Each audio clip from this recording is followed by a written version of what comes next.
പ്രവിയേട്ടനും അവിടെ എത്തും.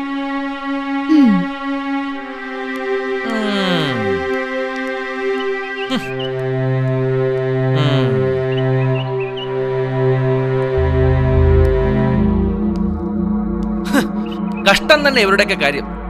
ആകാശത്തേക്ക് നോക്കി ദൈവമേ ഈശ്വര എന്നൊക്കെ നെഞ്ചുപൂട്ടി ഒരു വിളിയ. ശൂന്യാകാശത്ത് എന്താ ഉള്ളതെന്ന് നമ്മക്കറിഞ്ഞുകൂടെ? പിന്നില്ലേ, ഇന്ത്യ, അമേരിക്ക, റഷ്യ, ബ്രിട്ടൻ തുടങ്ങിയ ഒരുപാട് രാജ്യങ്ങളുടെ ഉപഗ്രഹങ്ങൾ. ഇവിടത്തെ ഭക്തരുടെ നെഞ്ചുപൊട്ടിയുള്ള വിളി കേട്ട് ഉപഗ്രഹങ്ങൾ പാനൽ വിടർത്തി അനുഗ്രഹിച്ച് സിഗ്നലുകൾ താഴോട്ട് അയക്കും. ഓ നിന്റെ തല അപാരം തന്നെ. അമ്മയ്ക്ക് പ്രായമായി എന്തെങ്കിലും വിചാരിക്കാം.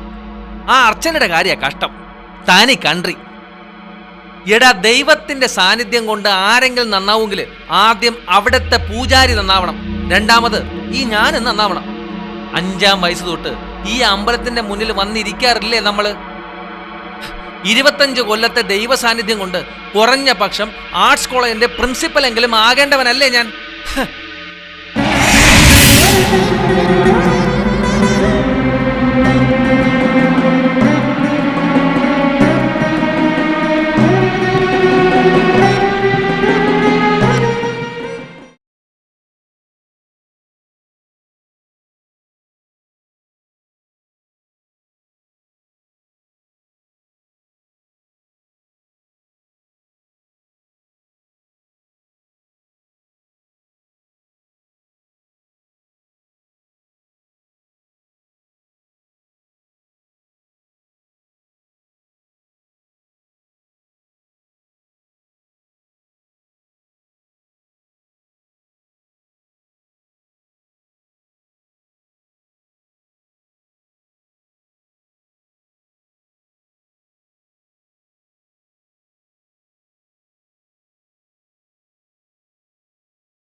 എന്താ നിന്റെ ഒരു ചീറ്റല്, എന്താ നിന്റെ ഒരു നിറം? കഷണങ്ങൾ തെറിക്കല്ലേ? ഓ സന്ധ്യ നേരല്ലേ അച്ഛാ, നാമം ജപിക്കരുതോ? ജപിച്ചോളാം മോനെ. അച്യുതം കേശവം രാമനാരായണം കൃഷ്ണദാമോദരം വാസുദേവം ഭജേ. അച്യുതം കേശവം. നീ എന്താ അത്ര ലേറ്റായേ? വിമലാന്റി ഉണ്ടായിരുന്നു അച്ഛാ മുക്കുവരെ. മഴ പെയ്തപ്പോ അവിടെ കയറി നിന്ന് ഇത്തിരി കല്യാണ വിശേഷം പറഞ്ഞു. ആ കൂട്ടുകെട്ട് ഇനി അങ്ങോട്ട് വേണ്ടാന്ന് വെക്കണതാ നല്ലത്. അച്ഛാ എന്താ ഇങ്ങനെയൊക്കെ പറയുന്നേ? പറയാണ്ട് പിന്നെ, ഒരുത്തന്റെ ഓശാരത്തിലല്ല ശേഖരൻ ജീവിക്കണേ. സംഗതി മേലധികാരിയൊക്കെ തന്നെയാ. പക്ഷെ അങ്ങനെയല്ലല്ലോ ഇത്രയും കാലം ഞാനും ദിവാകരനും കഴിഞ്ഞ 2 മാസമായിട്ട് എന്നെ കണ്ട മിണ്ടാട്ടമില്ല അവന്. ഞാൻ അവന്റെ മുന്നിൽ വെറും ഒരു LD ക്ലാർക്ക് മാത്രമായി. എന്തിനാ ഇങ്ങനെ സന്ധ്യാനേരത്ത് ഒച്ചത്തിൽ സംസാരിക്കണേ? ചോന്ന് 100 കഷണങ്ങളായിട്ടല്ലേ തെറിക്കണേ? ഓ ദിവാകരന്റെ കാര്യമാ പറയണേ. ഡിസ്ട്രിക്ട് രജിസ്ട്രാറുടെ കനത്തില ഇപ്പൊ എന്നോടുള്ള പെരുമാറ്റം. മാത്രമല്ല എന്നെ ഒഴിവാക്കിക്കൊണ്ട് ആ പ്യൂൺ മോഹനും ദിവാകരനും കൂടി ആപ്പീസിനകത്ത് എന്തൊക്കെയോ കള്ളക്കളികൾ കളിക്കുന്നുണ്ട്. ആ ഒക്കെ പൊട്ടിച്ച് കൈ കൊടുത്തോളാം ഞാൻ. എന്താ അതിന്റെ ഒരു പൊട്ടല്? അച്ഛാ, ദിവാകരനങ്ങള് കല്യാണത്തിന്റെ തത്രപ്പാടില്ല. അതിന്റെ ഒരു അതെ അതിന്റെ അഹങ്കാരം തന്നെയാ പെരുമാറ്റത്തിൽ നിറയെ. എന്റെ 2 പെൺമക്കള് പെര നിറഞ്ഞു നിൽക്കുമ്പോ നിന്നെക്കാൾ 1 വയസ്സിന് എളുപ്പമുള്ള പ്രസീതയ്ക്ക് കല്യാണമായില്ലേ? നോക്കടാ ദരിദ്രവാസി ശേഖര എന്നൊരു ഭാവമാ ഇപ്പൊ അവരുടെ മുഖത്ത്.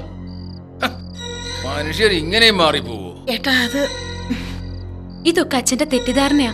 ചെറിയ കുട്ടികളോട് പോലും ബഹുമാനത്തോടെ പെരുമാറുന്ന ആളാ ദിവാകരനങ്ങള്. അതെ, തെറ്റിദ്ധാരണയാണെന്ന് കരുതി 1 മാസം ഞാൻ ക്ഷമിച്ചു. മക്കളെ, ഞാൻ പൊട്ടനൊന്നും അല്ല. ഒരാളുടെ മുഖത്തെ ഭാവം കണ്ടാൽ അറിയാം മനസ്സിലെന്താണെന്ന്. എന്തായാലും ഇപ്പൊ ഇതൊന്നും ഏട്ടൻ പുറത്ത് കാട്ടാൻ നിൽക്കണ്ട. മറ്റന്നാ കല്യാണ, അതിൽ പങ്കെടുക്കണം. പ്രസിദ്ധി അനുഗ്രഹിക്കുകയും വേണം.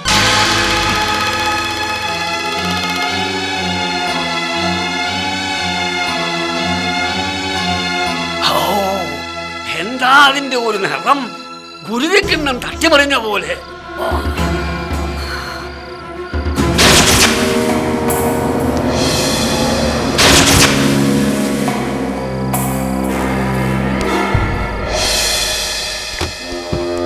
സർ,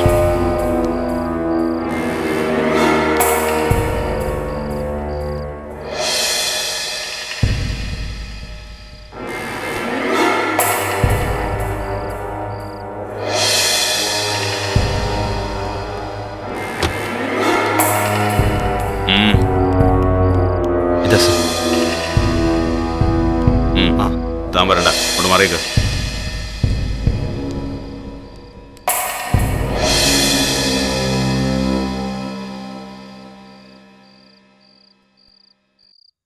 ആ, ദിവാര സാറ് ഏട്ടൻ ഇതുവരെ വന്നില്ലല്ലോ. ആരാന്ന് മനസ്സിലായില്ല എനിക്ക്. എൻ്റെ പേര് ജയപാലെന്നാ. നാട്ടുകാര് ജയപാലൻ മുതലാളി എന്ന് വിളിക്കും. ദാ, ഇത് സാറ് വരുമ്പോൾ കൊടുത്താൽ മതി. എന്താണാവോ? സാറിനറിയാം, സാറിനോട് പറഞ്ഞിട്ടുണ്ട്. കുട്ടിയുടെ കല്യാണമായിരിക്കും മറ്റന്നാള്. അതെ, അതിന്റെ ഒരു തത്രപ്പാടില്ല ദിവാരേട്ടൻ. അല്ലാണ്ട് ഇങ്ങനെ വൈകണ പതിവില്ല. അത് സാരമില്ല, സാറ് വരുമ്പോൾ പറഞ്ഞാൽ മതി. ഒക്കെ ശുഭമായിട്ട് വരും. അപ്പം ഞാൻ ഇറങ്ങാം. ഓ, രാത്രിയിൽ യാത്ര പറയാൻ പാടില്ലെന്നല്ലേ? അപ്പോൾ അത് പിൻവലിച്ചു. വരാം സർ.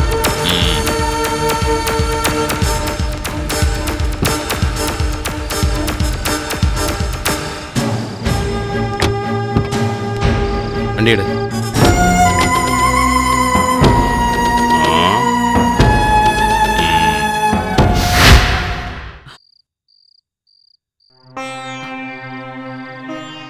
എന്താ ഇതൊക്കെയെന്ന് ഒരു പിടിയും കിട്ടണില്ല. എന്താ അമ്മ പൊതിയില്? തുറന്നു നോക്ക്. വേണ്ട, എന്തോ ആയിക്കോട്ടെ. അച്ഛന്റെ കയ്യിൽ ഏൽപ്പിക്കാൻ പറഞ്ഞ അത് ചെയ്യുക, അത്ര തന്നെ. വിളിച്ച് ചോദിച്ചിട്ട് തന്നെ ബാക്കി കാര്യം. അതെ അതെ. അച്ഛാ, വേണ്ടെന്നാ പറഞ്ഞത്. അധികം തറയാവരുത്. പണം ദിവാരനങ്ങൾ ഇങ്ങ് എത്തിക്കും. എപ്പോഴാടാ മോനെ നിനക്ക് 2 കുഞ്ഞുങ്ങൾ ഉണ്ടായിട്ടോ? ദേ, മറ്റന്നാ 10:30 മുഹൂർത്തമാ. ഫോൺ വിട്ടു കൊടുക്കടാ. വിളിച്ചു ചോദിച്ചാ എന്താടാ തകരാറ്? അതെ അതെ, അതിലിപ്പോ ഞാനെങ്ങനെയാ തറയാവുന്നേ? കാശ് തരാത്ത അവരല്ലേ തറ. കല്യാണത്തിന്റെ തലേന്ന് പണം തരാന്നല്ലേ വാക്ക്. വൈകുന്നേരം വരെ സമയമുണ്ട്. അത് കഴിഞ്ഞു മതി വിളിയും ചോദ്യവും ഒക്കെ. ദീപു, ദേ ഇക്കാര്യത്തിൽ നീ ഇടപെടണ്ട. ഇത് ഞങ്ങളുടെ ഡിപ്പാർട്ട്മെന്റാ. ആ, അതാ അതിന്റെ ശരി.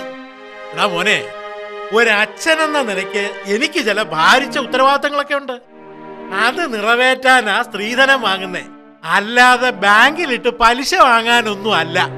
ആ 2 ലക്ഷം കിട്ടിയിട്ട് വേണം ഗായത്രിയെ രണ്ടാമതും കെട്ടിച്ചു വിടാൻ, അല്ലേ? എന്റെ അച്ഛാ, ഞാൻ സന്യസിക്കാൻ പോവാ. അങ്ങനെയാവുമ്പോ 2 കാവിസാരി ഉണ്ടെങ്കില് 5 വർഷം ജീവിക്കാം. അല്ലാതെ മേനിപ്പുറം തറവാട്ടിലെ ബാലകൃഷ്ണന്റെ മോളായി ജീവിക്കണമെങ്കിൽ എനിക്ക് നല്ല ഡ്രസ് ആഭരണങ്ങളും ഒക്കെ വേണം. വിധവയൊന്നും അല്ലല്ലോ. ഉപേക്ഷിച്ചെങ്കിലും എന്റെ ഭർത്താവ് ഇപ്പോഴും ജീവിച്ചിരിപ്പില്ലേ? ഓഹോ, അപ്പൊ നീയും യുദ്ധത്തിനിറങ്ങിയിരിക്ക? അതെ, പാതാളത്തോളം പിശുക്കിയിട്ട് വാങ്ങിക്കൊണ്ടുവന്ന കല്യാണ ഡ്രസ് കണ്ടില്ലേ? 2 ഷിഫോൺ സാരി. എനിക്കൊരു കാഞ്ചീപുരം സാരി തന്നെ വേണം. കാഞ്ചീപുരം ഇപ്പൊ ഔട്ട് ഓഫ് ഫാഷനാ മോളെ. ഷിഫോണാ ഇപ്പൊ ട്രെൻഡ്. എന്നാലേ അമ്മയ്ക്കും വാങ്ങിക്കൊടുക്കും ഷിഫോൺ. ഇട്ട് വിലസട്ടെ. എടി എടി, എനിക്ക് വിലസാനുള്ള സാരിയെ കഴിഞ്ഞ കൊല്ലം ബാബുവിന്റെ കല്യാണത്തിന് ഉടുത്തതേ ഇവിടെ ഉണ്ട്. തൽക്കാലം എന്റെ മോൾ ഉള്ളതുകൊണ്ട് തൃപ്തിപ്പെടു. ഇതെന്താ മരവിച്ചു പോയോ?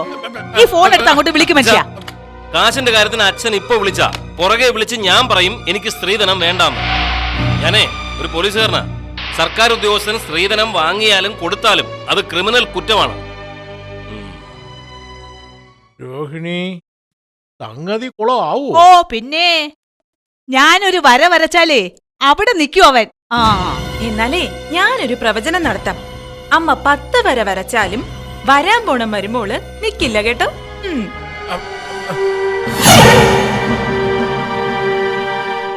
വാർദ്ധക്യമേറി ജരാനരയും പൂണ്ടു നേത്രവും കാണാതെ പാർത്തിരുന്നിടുന്നു. ദാഹേന ഞാൻ ജലം കൊണ്ടങ്ങു ചെല്ലുവാൻ ദാഹം കെടുക്ക നീ തണ്ണീർ കൊടുത്തു നീ. ഭഗവാനെ,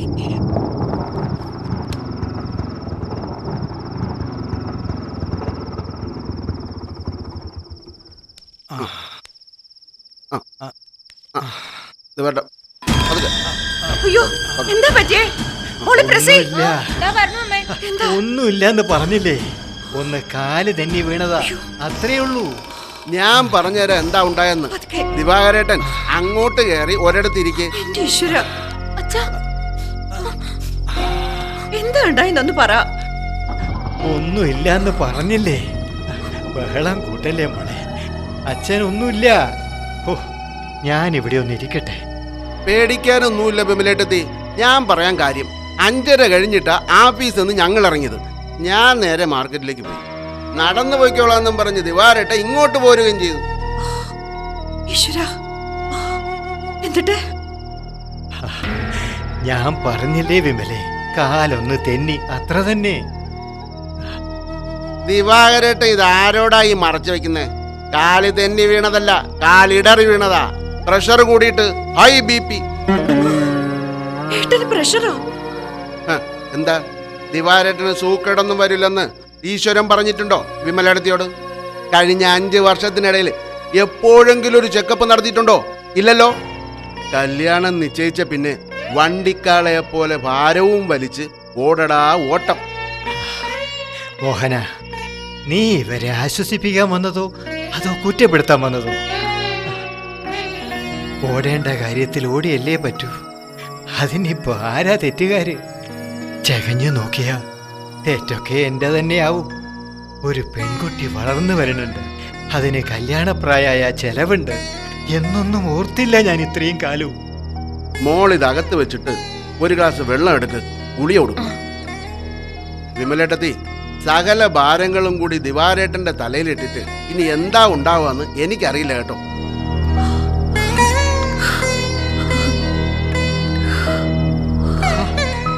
ഞാൻ ഇവിടെ നിന്ന് പോയേ. ഞാൻ ചത്തുപോന്ന് പറഞ്ഞ് പേടിപ്പിക്കുക ഇവളെ. എനിക്കിത്തിരി വിഷമമുണ്ട് ദിവാരേട്ടന്റെ കാര്യത്തില്. 240 BP, കുറച്ചൊന്നുമല്ല. ഇതാണെങ്കിലേ 3 കൊല്ലായിട്ട് കൊണ്ട് നടക്കാണെന്നാ ഡോക്ടർ പറഞ്ഞ. എന്താ ഇതുവരെ ഇതൊന്നും എന്നോട് പറയാതിരുന്നേ? അതിനിപ്പോ എനിക്കും മനസ്സിലായിട്ട് വേണ്ടേ വിമലെ?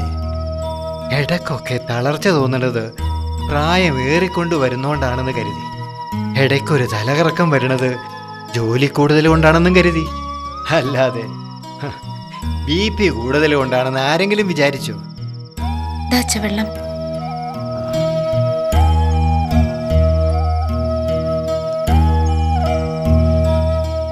ഏട്ടനകത്തേക്ക് വന്നേ. ഈ വേഷമൊക്കെ മാറി ചൂടുവെള്ളത്തിലൊന്ന് കുളിക്കാം. ആ, അത് ശരിയാ. എന്നിട്ട് ഉപ്പിടാത്ത പൊടിയരിക്കഞ്ഞി കുടിച്ച് കിടന്നോളൂ. രാവിലെയും രാത്രിയും കൊടുക്കാനുള്ളതൊക്കെ കവറിന്റെ പുറത്ത് കുടിച്ചിട്ടുണ്ട്. എന്നാ മോഹനം പോയിക്കോ.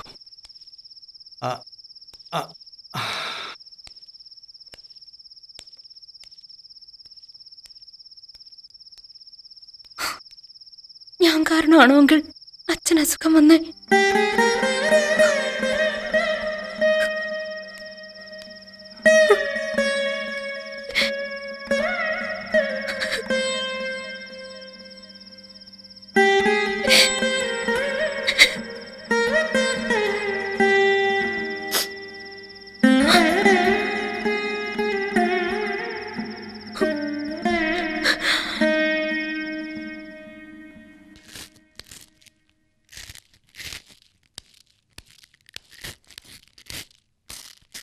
അമ്മേ,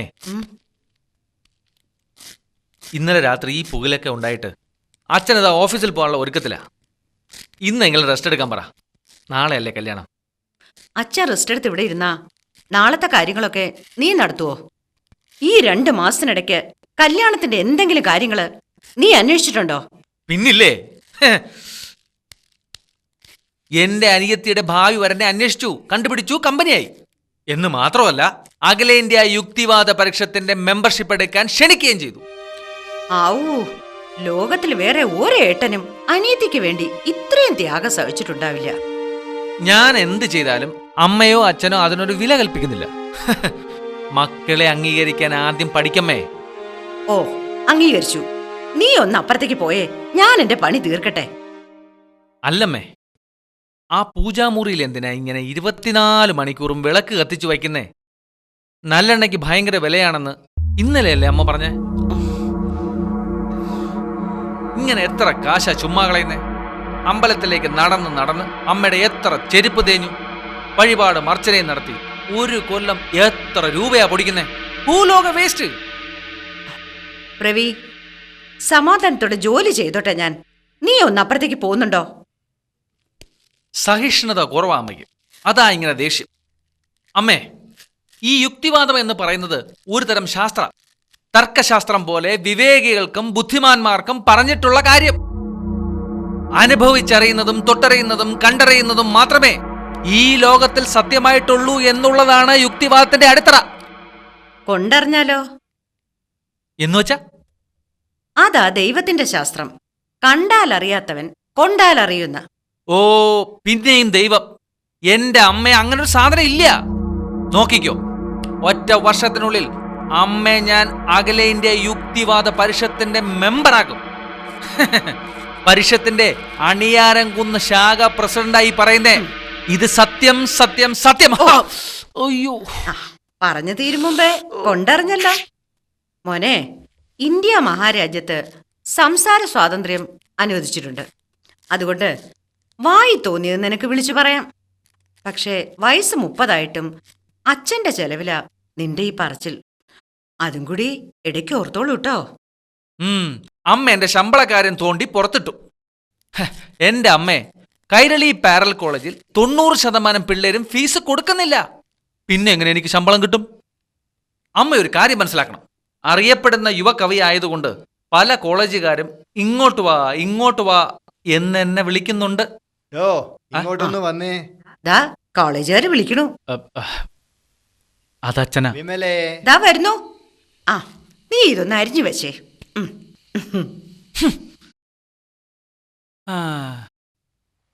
യുവസുന്ദരികളുടെ ആരാധനപാത്രമായ യുവകവി ആൽപ്പറമ്പിൽ പ്രവീൺ കുമാർ ഇതാ തൂലിയയ്ക്ക് പകരം പിച്ചാത്തിയും പിടിച്ച്. കഷ്ടം! രാജ്യം മുഴുവൻ യുക്തിവാദികളുടെ പിടിയിൽ അമർന്നാലേ രക്ഷയുള്ളൂ.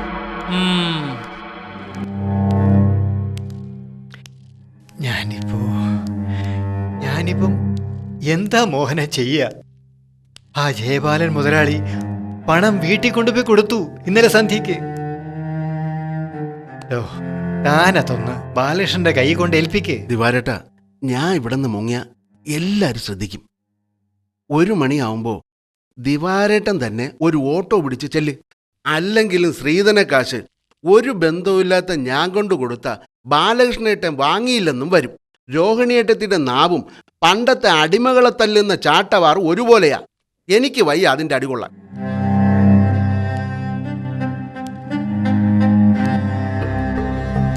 എന്തായാലും കാശ് കയ്യിൽ വന്നില്ലേ ദിവാരേട്ടാ? ഇനി അതവിടെ എത്തിക്കുന്ന പണിയല്ലേ ഉള്ളൂ. അതെന്തായാലും ദിവാകരേട്ടൻ തന്നെ ചെയ്യണം. സംഗതി 2 ലക്ഷമാ. ഞാൻ ആ പണം കൈകൊണ്ട് തൊടില്ലെന്ന് കരുതിയതായിരുന്നു. 5 മണിക്ക് മുമ്പ് പണം കൊടുക്കുകയും വേണം. ആദ്യം മോഹനൻ തന്നെ പറഞ്ഞതല്ലേ എന്നോട്, ആ പണം താൻ തന്നെ കൈകാര്യം ചെയ്തോളാന്ന്. പറഞ്ഞത് ശരിയാ. ഈ അവസാന നിമിഷത്തില് ദിവാകരേട്ടൻ വേറൊന്നും ആലോചിക്കാൻ നിൽക്കണ്ട. ഒക്കെ പ്രസിദ്ധമൊക്കെ വേണ്ടിയല്ലേ.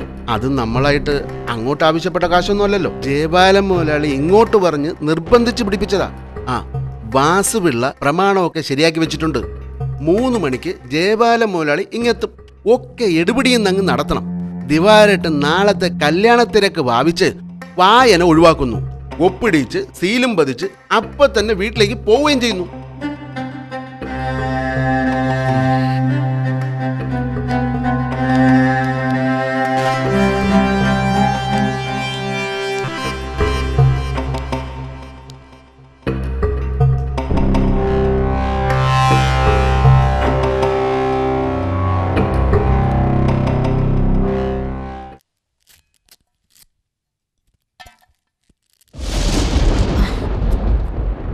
മില്ലില് മരം തള്ളിയിടുന്ന ഒച്ചയാണോ? അല്ലമ്മേ, ഇടിവെട്ടിയത്. ഇക്കുറി ഓണം മഴയിൽ മുങ്ങുന്നാ തോന്നണേ. കല്യാണത്തിന് മുമ്പ് മഴ പെയ്യണത് നല്ല ലക്ഷണമല്ലേ അമ്മേ? വിമലേ, നീ എന്തെടുക്ക? ഈശ്വര, ഇതെന്താ ഈ നേരത്ത്? ദാ വരണോ.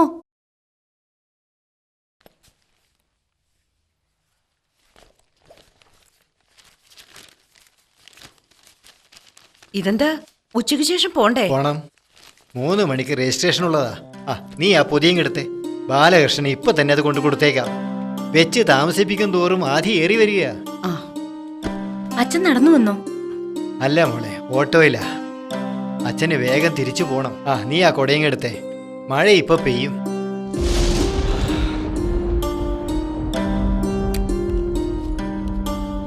ഇതാ ഏട്ടാ, ഒന്ന് എണ്ണി നോക്കണ്ടേ? എന്തെങ്കിലും കുറവുണ്ടെങ്കിൽ നാണക്കെടാവില്ലേ? ഓ, അതും ശരി. അവിടെ മഴ ഇപ്പൊ പെയ്യും.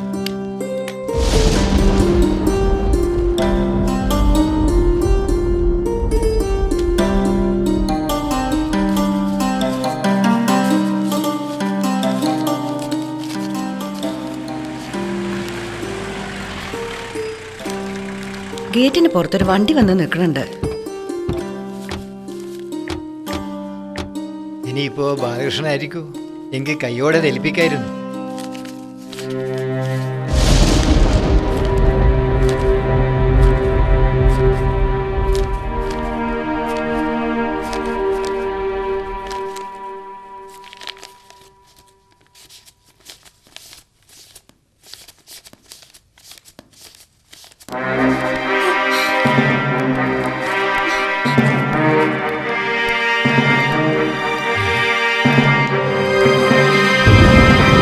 We are from Vigilance. ഇത് എത്ര രൂപയുണ്ട്? അത് 2 ലക്ഷം. What's the source? ഇത് എൻ്റെ